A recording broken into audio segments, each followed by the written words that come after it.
Hello, hello. Welcome to another what's the word I want to use this week? Rousing? Yeah, sure, let's use that one. Rousing episode of the Hungry Bleak podcast. I am Antonio Pomares. How's everybody doing? Doing okay? I hope it's been a great week, great month, day, hour, however you need to take it to get through and get by. I hope it's been great. I've got a bit of a jam-packed show here today, so I'm just gonna run through it. I'm feeling good. Last episode, I felt really good. If I these are pre-recorded, I actually did uh, last week's episode yesterday, and it felt so nice. It felt flowing, felt natural. It felt like a nice, cool, warming stream of water was running over my body. And I don't know where I'm going with this, but yeah, that's how I felt. It felt nice. That's the bottom line. Is it felt nice. It felt good. So yeah, and calming. So yeah, let's run with it. So folks, we have got some comic book news here. We've got Bloodline, Daughter of Blade, from Marvel Comics. This is being written by Danny Lore, and art is from Karen Darbo. This is coming out February 1st. Finally! Yes, I've been wanting this for the longest time. The minute I heard that this was announced, I was extremely excited. Um, would love to have Danny Lore on the show. Maybe I will try to get them. Let's see what happens. Let's let's manifest that, folks. Um, yeah, this is going to be the story of Blade's daughter Brielle, and finding out about being a hunter, and I believe she's even going to be learning from Blade, Eric Brooks. Look, this is awesome. I read the free comic book story that was in that from free comic book. There was a story. There was also a story in um, Vault of Horrors, I want to say, from Marvel. So yeah, this is gonna be cool. Excuse me very much, folks.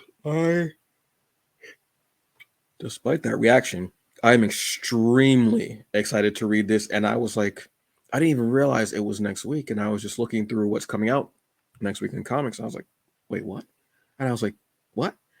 Obviously, there's like a bajillion variants. I know which variant I would like. I do love um a virgin cover. That term is so weird and sounds damn near gross. Um, yeah, I would love to have that, but I'm gonna see what I can get. I'm gonna be happy. Like my local comic book shop. Shout out to the Comic Crypt. Keep me, and I was actually bagging and boarding a whole bunch of comics last night just because I had to. I just let it go too long. So I'll be going over there, seeing what they've got, and I will be happy because I am. Oh yes, yeah, that works out. Oh, that work. My schedule works out perfectly next week because when I'm getting off of work, I think the store will be opening up. I can go over there. I can grab some stuff, and what I cannot find there, I will be going through over to. I will be heading on the website to Everyone Comics and Anyone Comics, and then we'll see what I can get from there. So yeah, this is gonna be really cool. I want to see what the ripples that this has throughout the MCU, and if we can get some ripples throughout um live action animated. I really wish Marvel would come back with more animated stuff. Their movies were good, but I mean they didn't compare to the DC had a lock on movies. um but I think that Marvel should really do some more animated stuff. It's really really cool time to do it, what have you. But yeah, this is gonna be great. I'm excited. Danny Lore, I read there, is it Lunar Room, I want to say. What's it Lunar Room about? A werewolf former assassin. Hit, I just yeah, that was just really cool to me. I just like stuff like that just hits me. So, and I've been wanting this title for the longest since it was announced. I think like 7 8 years ago, and it fell through unfortunately. And then when I heard the resurgence of it and talking about it and hearing that it was coming back, I was like, bet. So I got these free comic book comics. It was the Marvel. It was the Avengers. So I forgot what the name of Avengers was, something like that. Um, and I read that story like twice. And I was like, oh yeah, yeah, great. I just yes, just excited for it. This is gonna be awesome. It's one of those really cool things. Like I said, February 1st, so next Wednesday it's gonna be coming out. Go to your local comic book shops, see what they've got. If you can order it online, also like the covers that you can't find or get, order them. I'm excited about this. Also, is there's going to be a new Avengers lineup of members. Um, after Jason Aaron's run, this is going to be from Jed MacKay and CF Vila. It looks like they're going to be having Scarlet Witch, Vision, Black Panther, Captain America, Sam Wilson, Captain America, not Steve Rogers, because we all saw that panel. I'm not reading that, so I don't give a damn, and I don't care. If you're upset about it, don't read it. Stop hate reading stuff. You're just still giving them numbers. Doesn't matter. That's what have you. Jason Aaron's run has been he's it's been doing this for a while now. I stopped reading after the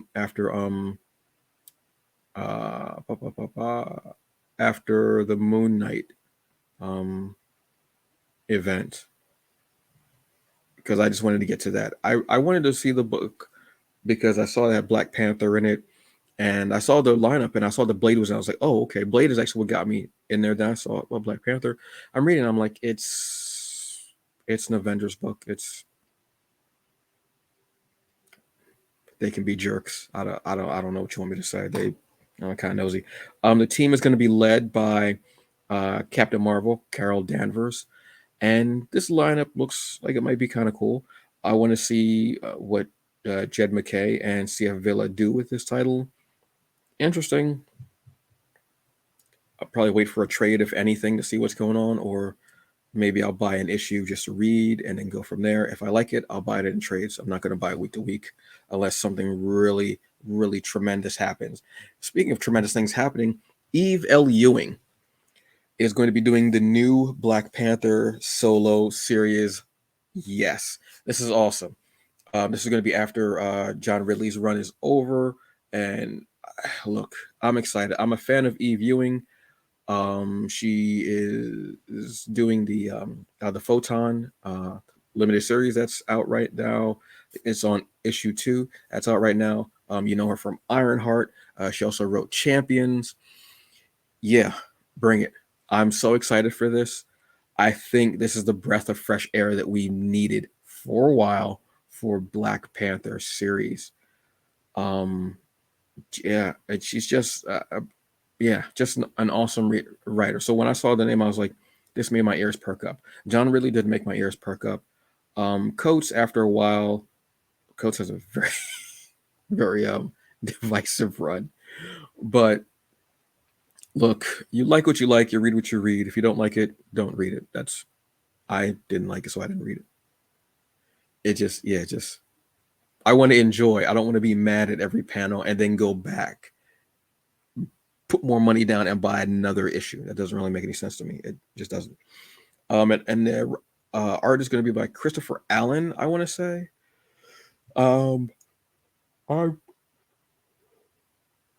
Excuse me, folks. It has been a very long decade. I'm excited. I want this.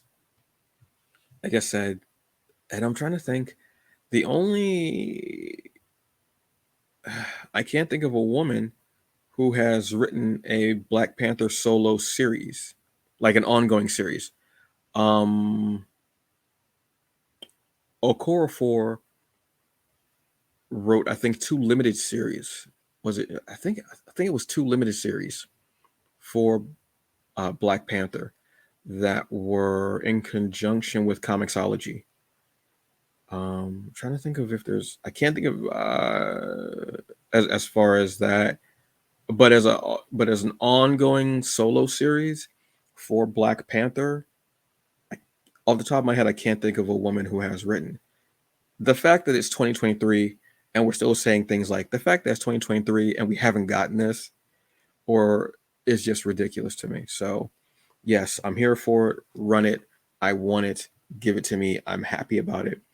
Bring it. What I'm also happy about out of DC Ecstatic, Shadows of Dakota is going to be coming out for DC on February 7th.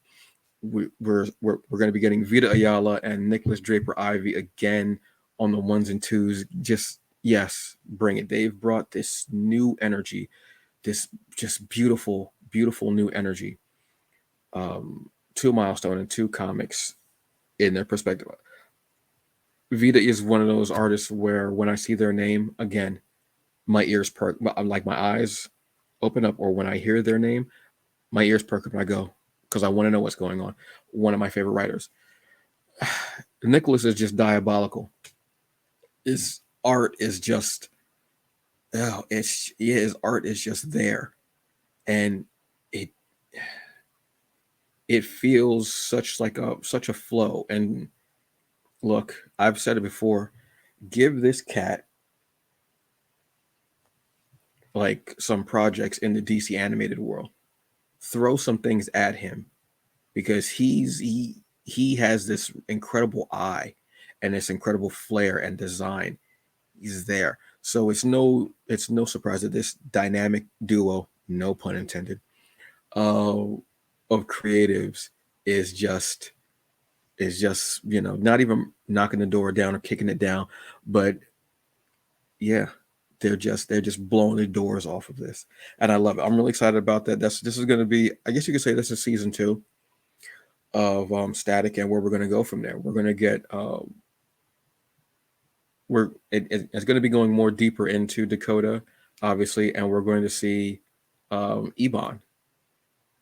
If you follow Draper's work, you've seen like some of the just like some hints of this and that, putting it up, and you're like, okay, bet I want to see where the stories are going to be going. So yeah, thoroughly excited for this. Thoroughly excited. So let's go with some comic book reviews, folks. Now, this is ironically enough, I just got done watching The Kingman, or the Kingsman, excuse me. But The Kingsman, I'll say a little bit more clearly, which is my favorite of the Kingsman movies, because I don't know, just it didn't feel as, and this is going to sound funny, it didn't feel as Mark Millar-esque. If you know what that means, then you know what that means. I'm not the biggest Mark Millar fan. Last thing I read from him was Nemesis, the original Nemesis, not the Nemesis that came out recently, but the original Nemesis. And that was until I saw a title of his called Nightclub. Now, Nightclub interested me for a couple of facts. One, it's vampires. It's a no-brainer for me. And two is the fact that it has a price point of $1.99. Nobody else is doing $1.99 comics as far as Marvel, DC, and Image. You can effectively say the big three. Truthfully, you honestly can. But this is Nightclub. This is out of Image. This is Mark Millar as the writer, like I said. Artist is Juan Ramirez. The colorist is Fabiano Mascolo. Letterer is Clem Robius. And yeah, this is about some kids who are trying to stream and do stuff on YouTube and become famous, and one of them gets hurt bad, real bad. He gets effed up. So he's in the room. Someone comes in, takes him away, and bites him. Turns him into a vampire. Turns out the person that turned him into a vampire is a cop, and he's trying to put together a team of vampires, like a group of vampires, to be superheroes and to stop crime. So the kid ends up finding his friends and everything. I do like the fact that he has a luchador mask. I like the fact that superheroes and again, as a professional wrestling fan, the mythos and the mystique of the mask, the hood in the luchador and the lucha libre culture is beautiful. It symbolizes something so amazing and so incredible. And the character wears a mask and ends up getting two masks for his friends, and says, I can turn you guys into vampires also, and you can be a part of this. Do you want to do it? They say yes. They change 3 days, which is like a old folklore thing. but I like the fact that he brought it in here. They become vampires, and then they go and to effectively, stop crime and stop, the treacherous and horrible treatment of people. We'll see where this goes because it's Mark Millar. So I'm taking this with a grain of salt, actually a whole salt mine, because like I said, I'm just not a fan of Mark Millar's writing. He usually tries to throw like a lot of pop culture stuff in there, which I don't like necessarily. But again, I'm going to see where this goes. Is interesting, and also the whole $1.99 thing is interesting. I actually ended up reading the first issue of the Magic Order, which is Mark Millar, and that is phenomenal. Holy cow, that was just beautiful, great. I know he's got something going on with Netflix, and that's supposed to be a show at some point. I don't know when, but yeah, this was really, really good, and I enjoyed it. So there you go. You know, crossing my fingers, honestly. The next one is Magnus. Excuse me. This is from writer Frederick J. Lills and Devin R. Scott. Artist Bruno Abdias, Roma Silva. Colorist is King Bola, and this is out of Wiseacre Comics. This reminded me of like a 90s comic in the best way. I loved it. I loved the action. Um, Big fights in the city, brawling, superpowers. Basically, there's this young man who, well, first of all, we start off with this being out in space looking at the Earth, and then we go to this kid in the science lab with his friend, and they're talking about him being stood up on a date. They go to have lunch to talk about it, and then this being comes down and says, "I finally found you. We've got to go." What? Don't know what you're going on here. I'm from another planet in another universe. You have to come with me. It's important. Turns out this kid is like the heir to a throne in another planet, another dimension. And this being is his uncle. And then we have a couple of villains. I believe I'm trying to remember the name of their group, where they come in and try to stop him and try to kill this young man named Magnus. Like I said, this is 90s in the best way. Big, bold fights, beautiful colors. The art is very reminiscent of 90s, but in the best way. 90s, it's modern day, obviously, but with 90s flavor, with 90s seasoning. Let's say it like that. But I loved it. It just made me go, oh, yeah, yeah, awesome. This is great. I always love stories. Well, I'll say this halfway. I love stories about the fact that there's a being on Earth that may be half alien or full alien, doesn't know it, and they end up being royalty on another planet, another dimension. Unfortunately, whenever we get that story, it's always someone white. Tell me when I'm telling lies. So the fact that it's a young black man and he's going to end up having these powers and he's going to become this huge hero, I love. Two issues are out right now. The third one they're still working on. This was a part of a Kickstarter that I had gotten into, and I'm so glad that I did.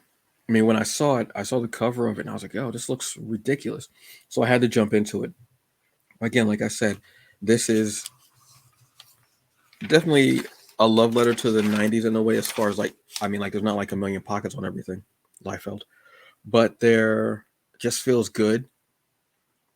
And the fights were just awesome. Like I said, the colors so bright and vibrant and beautiful, along the backdrop of this story that is going to go intergalactic and interdimensional as well.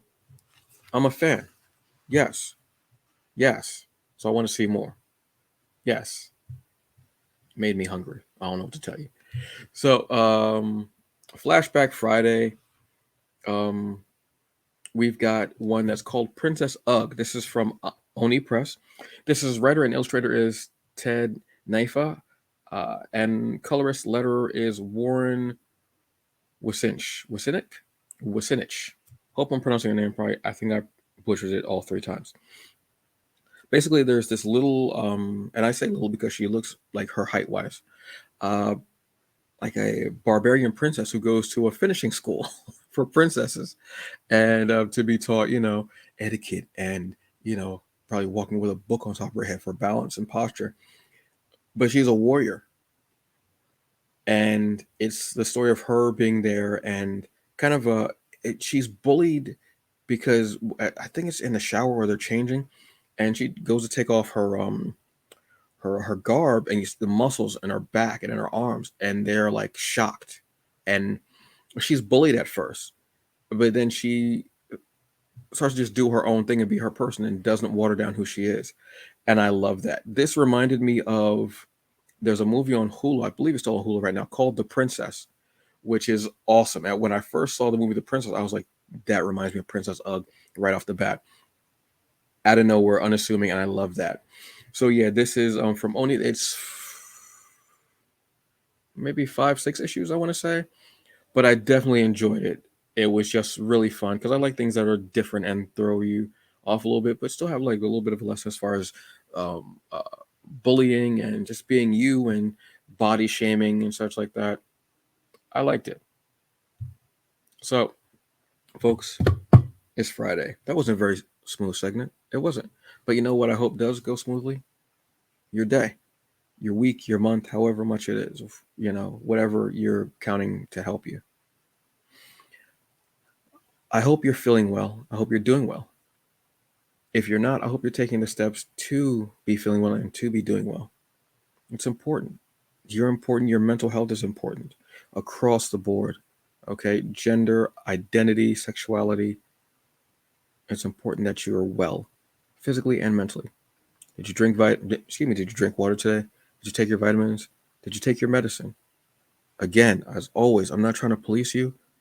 I just want you to be the best you that you can be. Whether your medicine is for a physical ailment or a mental, emotional ailment, both are important and both need to be monitored so you can feel good.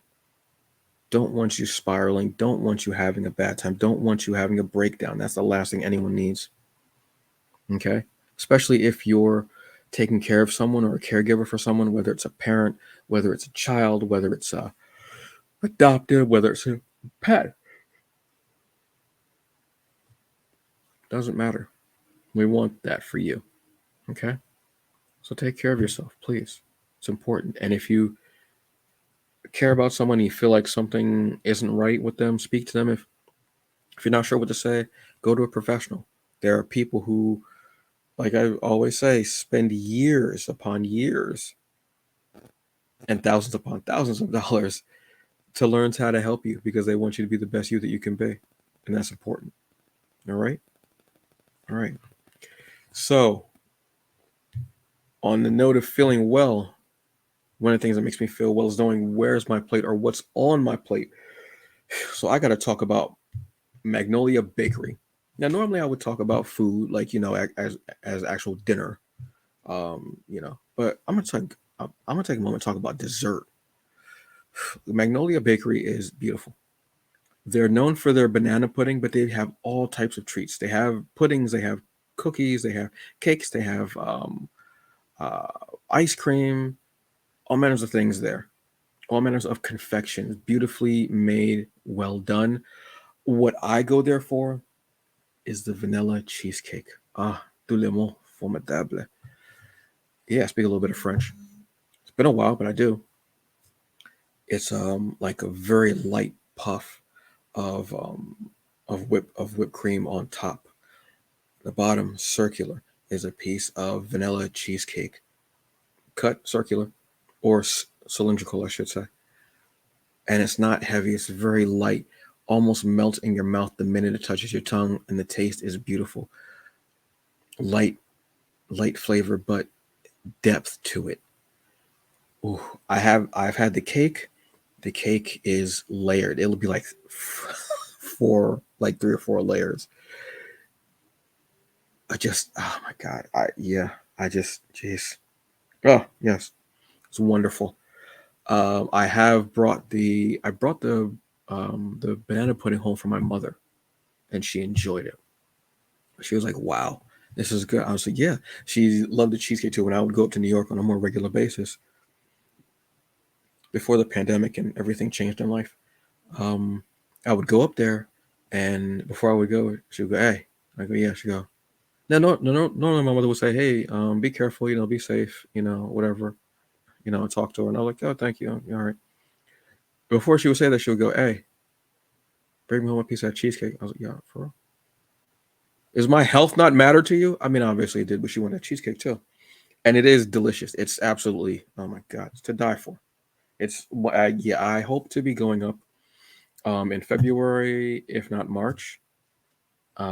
Actually, you know what? It might go up in February and then wait till April because there's an event in April I would love to go to. But yeah, I really just, oh God, I meant that cheesecake is wonderful. I would be on the train smelling it. You can smell the vanilla and the whipped cream, and I'd be on the train smelling it because I have it in bag, and I'm just like, I want to eat that so bad, but I'm trying to wait till I get home to save it because there's something about having that cheesecake, letting it sit out just for a little bit so it gets warmer and soft, and then watching whatever on TV or reading and get that cheesecake out and eat. That, folks, is living. I'm gonna be real with you. All right, but let's take a moment and let's talk about something right quick, folks.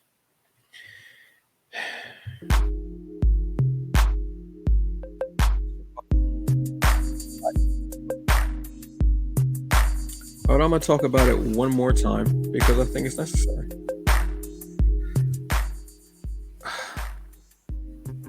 Support others like you want to be supported. That's the important thing, right? I want you to support people that you like their product and everything like that. But if you're saying they're asking for support, you need to be willing to give support. It's a balancing act. It's reciprocating energy.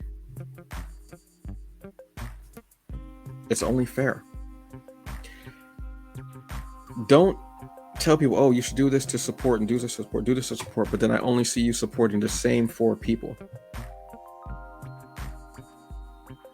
That's not really cool. To be a community, we all have to support each other in various ways. You buy a product. If you can't buy the product, you can share a product. You can share the link. You can like the comment, share, save, the post, whatever. Any ways to try to get that engagement up. If you want support, you give support of all. If you know people have things going on and you haven't seen a post from them for a while, go check out their page, go check out their Instagram, go check out their Facebook, whatever it is, and see what they got going on. And share it. I don't know. Like, it throws me through a loop sometimes when people they don't share anything unless they profit from it. But yet you want everyone to share your stuff even though they're not profiting from it. And pay people. If you're asking people to do stuff for you for your project, pay them. You can't say, hey, somebody wanted to pay me an experience and I can't do that. And then you have a project going and you're asking people to do all this stuff, but you're not paying them. That doesn't make any sense. Pay those people like you want to be paid. That's how we get everything going full circle. Support, and then paying people for when you want them to do something. It's only fair. I don't understand. The logic of things is crazy. I don't understand, or lack of logic, I should say. It doesn't make any sense. You want support others like you want them to support you. Pay others like you want to be paid. There you go. I'm not going to get into the thing that I usually say about some of y'all only support people that you can profit from, but if you're trying to get in their draws, which is true. Let's be real. I didn't make that up. So be fair. Be open. And be real with it. And work on that, okay? Then again, that's just my bleak perspective. What do I know as I drink strawberry almond milk out of a Keith Cross Day Black mug? Get at me, folks. But I've got an even bigger question, folks. Are you with me? If you are with me, I want you to go like, comment, subscribe, share. Not the singer, but like share, like SHARE, not share, CHER. That was a dumb joke. I don't know, whatever, folks. I don't care. Doesn't matter. So on that note, folks, yes, go and subscribe to this channel, to my Twitch. My Twitch, I stream games about 2-3 times a week, depending on my work schedule and what I'm able to do, and if I'm not totally passed out. I'll always let you know beforehand. Sometimes I actually just do it just because I just like doing it, but I usually will let you know beforehand. I even have a schedule up on Twitch, which I'm enjoying. It's becoming like a real stress reliever for me to do that because I'm having a lot of fun. But you can also catch me here, Hungry Bleak, every Friday at 4 p.m. I will be having up episodes. Some will be live, some will be recorded. Most of them will be recorded, I'll be honest with you. It's just a bit easier for me. And I'm working on a couple of other things like moderating some panels and maybe working on something else. I don't know. I just felt like looking devious right there. For people who are listening to the audio form of the podcast, you missed that little devious hand rub and then just like looking like, I don't know, is that a Bieber look? I'm not I'm talking about it anymore, folks. Hey, enjoy the rest of the day. And as always, do the best you can with what you got, because in the end, that's all that you get. I'll see y'all later. Remember, like, comment, share, subscribe, all that great stuff. You can always find me at The Hungry Bleak. I have a new Instagram page called The Hungry Bleak Podcast. Yeah, I just added the word podcast. That's all. Just look that up. On Twitch, you can just look me up as The Hungry Bleak. On Facebook, don't try because I'm rarely on there. Twitter, I burned that down years ago. I still have an account. I just don't use it. I don't even remember the password. I'll be honest with you. I just don't care. All right, y'all have a good one. Be safe. Thank you. And as we go out, obviously, you're going to get some of the shoulder